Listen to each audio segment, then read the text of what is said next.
नमस्कार। आज का ये विश्लेषण कोई आम चर्चा नहीं है। अक्सर डरावनी कहानियों को कोरी कल्पना मानकर नजरअंदाज कर दिया जाता है। लेकिन क्या हो अगर वो खौफ असल जिंदगी से उपजा हो? आज हम उन दस्तावेजों और बयानों का विश्लेषण करेंगे जो सिनेमा के इतिहास की सबसे खौफनाक कहानी की असल नींव हैं। तो चलिए इस रहस्य के पन्नों को एक-एक करके पलटते हैं और देखते हैं कि सच्चाई कितनी डरावनी हो सकती है। साल 1973 की फिल्म द एग्जॉर्सिस्ट का नाम तो सुना ही होगा। इसे दुनिया की सबसे डरावनी फिल्म माना जाता है।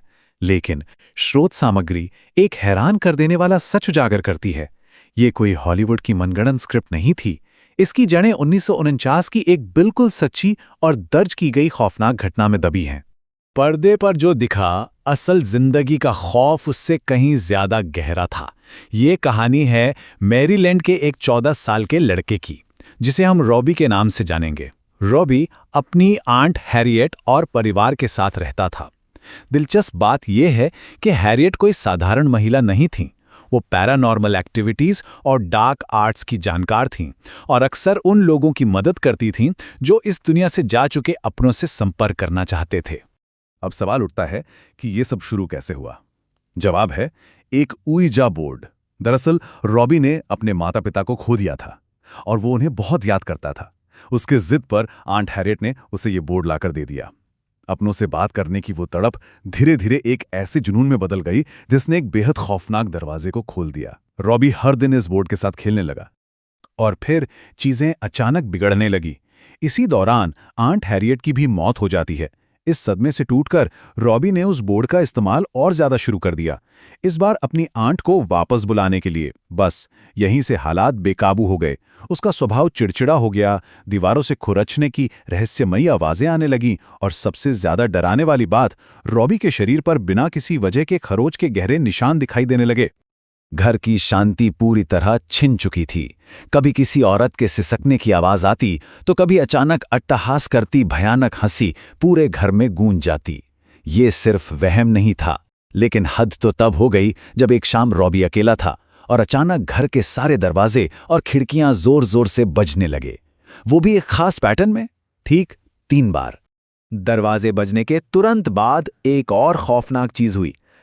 कमरे की बत्तियां तेजी से जलने और बुझने लगी और वहां 2 बेहद काले साए प्रकट हुए। ये साए कोई स्थिर परछाइयां नहीं थी, बल्कि ये बहुत ही तेज रफ्तार से रॉबी के चारों तरफ चक्कर लगा रहे थे। इस दहशत से बचने के लिए रॉबी बदहवास होकर वहां से भागा और सीधा अपनी आंट हैरियट के कमरे में जा घुसा। लेकिन वहां जो दिखा वो किसी बुरे सपने जैसा था। बिस्तर पर एक औरत बैठी थी। उसके बाल पूरी तरह से बिखरे हुए थे और वो बहुत ही शांति से अपने बालों में कंघी कर रही थी। रॉबी ने पुकारा, लेकिन कोई जवाब नहीं मिला। जैसे ही उस औरत ने चेहरा घुमाया, रॉबी की रूह कांप गई। वो हैरियट नहीं थी। उसका चेहरा पूरी तरह गल चुका था। उस पर कीड़े रेंग रहे थे। आंखों में पुतलियां थी ही नहीं, सिर्फ एक सफेद खालीपन था। और वो भयंकर तरीके से हंसते हुए अपनी लंबी जीभ निकालकर रॉबी को घूर रही थी। डर के मारे रॉबी की तो जैसे सांस ही रुक गई। वो मुड़कर भागने ही वाला था कि दरवाजे के ठीक सामने एक विशालकाय दानव आकर खड़ा हो गया। उसके लंबे लंबे दांत थे और आंखें बिल्कुल दहकते हुए अंगारों की तरह लाल। इससे पहले कि रॉबी कुछ कर पाता, कमरे का दरवाजा अपने आप जोर से बंद हो गया। कुछ देर बाद जब परिवार के लोग वापस लौटे तो जो नजारा उन्होंने देखा उसने इंसान की सोच और तर्क दोनों को पीछे छोड़ दिया। रॉबी एक अजीब सी ट्रांस अवस्था में था और पता है वो क्या कर रहा था? वो एक मरी हुई जंगली बिल्ली का कच्चा मांस नोच नोच कर खा रहा था। जैसे ही रॉबी की नजर घरवालों पर पड़ी, उसका बर्ताव एकदम से हिंसक हो गया। वो एक ऐसी अस्वाभाविक, भारी और शैतानी आवाज में उन पर चीखने चिल्लाने लगा जो किसी 14 साल के बच्चे की हो ही नहीं सकती। उन खौफनाक चीखों के कुछ ही सेकंड बाद वो अचानक बेहोश होकर जमीन पर गिर पड़ा। जब मनोचिकित्सकों को जांच के लिए बुलाया गया तो वो पूरी तरह से खाली हाथ थे। चिकित्सा विज्ञान के पास इस बात का कोई जवाब नहीं था। हार मानकर और खौफ के साए में जी रहे परिवार ने आखिरकार रॉबी को बिस्तर से बांधा और अध्यात्म की शरण लेते हुए 2 अनुभवी पादरियों को मदद के लिए बुलाया। अब देखिए, जब पादरियों ने पहली बार कदम रखा तो क्या हुआ? रॉबी पागलों की तरह चीखने लगा, उनका और ईश्वर का भद्दा मजाक उड़ाने लगा। लेकिन जैसे ही पादरी ने उस पर पवित्र जल छिड़का, प्रतिक्रिया वाकई दिल दहला देने वाली थी।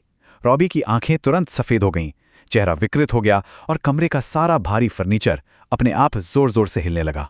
विशुद्ध अराजकता। स्थिति सुधरने के बजाय और भी ज्यादा बिगड़ती गई। बाद के एक्सॉर्सिज्म सेशंस के दौरान बिना किसी के छुए रॉबी के कपड़े अपने आप फटने लगे और सबसे खौफनाक बात, उसके शरीर पर खून से सने गहरे निशान उभरने लगे। ऐसा लग रहा था मानो कोई अदृश्य ताकत उसके शरीर को अंदर से खुरच रही हो।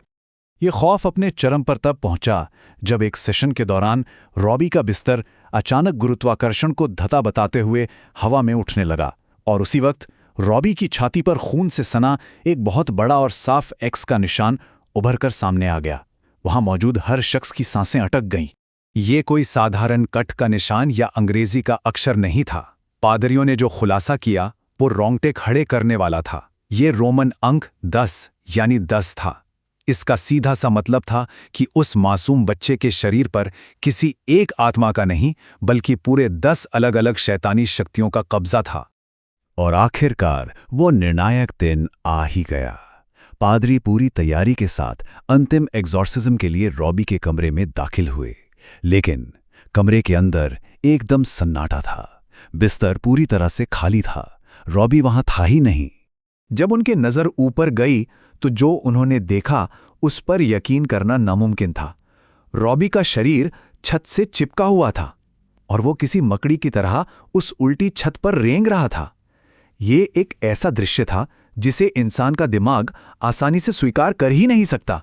छत पर उल्टा चिपका हुआ वो 14 साल का लड़का उन पादरियों को देखकर अट्टहास कर रहा था, और वो भी फर्राटेदार प्राचीन लैटिन भाषा में, उसी भारी, अस्वाभाविक और शैतानी आवाज में। जरा सोचिए, एक साधारण बच्चा जिसने कभी लैटिन का एक शब्द नहीं सुना, वो अनुभवी पादरियों का उसी भाषा में मजाक उड़ा रहा था। वक्त बर्बाद किए बिना पादरियों ने तुरंत अपना अनुष्ठान तेज कर दिया। जैसे जैसे मंत्रों का प्रभाव बढ़ा, रॉबी बेहोश होकर छत से सीधा नीचे बिस्तर पर आ गिरा। उसका शरीर अत्यधिक दर्द के कारण बुरी तरह अकड़ने लगा और फिर एक भयानक चीख के साथ उसके मुंह से एक गाढ़ा, काला और चिपचिपा तरल पदार्थ बाहर निकला और इसके तुरंत बाद वो शांत होकर एक बहुत गहरी नींद में चला गया। अगली सुबह जब रॉबी सोकर उठा तो वो बिल्कुल सामान्य था। उसे इस बात का रत्ती भर भी अंदाजा नहीं था कि पिछले कुछ महीनों में क्या क्या घटा है। उसकी याददाश्त से वो खौफनाक हिस्सा पूरी तरह से मिट चुका था, लेकिन परिवार के सदस्य और वो पादरी, उन्होंने जो कुछ अपनी आंखों से देखा वो उनकी आत्मा पर हमेशा हमेशा के लिए एक गहरे घाव की तरह छप गया, जिसे वो जीवन भर नहीं भूल पाए। आज का ये विश्लेषण हमें एक बहुत ही गहरे सवाल के साथ छोड़ जाता है। आज हम भले ही एक आधुनिक दुनिया में जी रहे हैं, लेकिन ये सच्ची घटना बताती है कि अनजान चीजों के साथ छेड़छाड़ करने के कितने भयानक नतीजे हो सकते हैं। एक छोटे से ऊर्जा बोर्ड ने उन दरवाजों को खोल दिया जिन्हें हमेशा के लिए बंद रहना चाहिए था। ये सब जानने के बाद क्या वाकई इस बात से इनकार किया जा सकता है कि ऐसी शक्तियां आज भी हमारी नजरों से दूर बस एक आमंत्रण का इंतजार कर रही हों? इसी खौफनाक सवाल के साथ हम आज की इस चर्चा को यहीं विराम देते हैं। हमारे साथ जुड़ने के लिए धन्यवाद।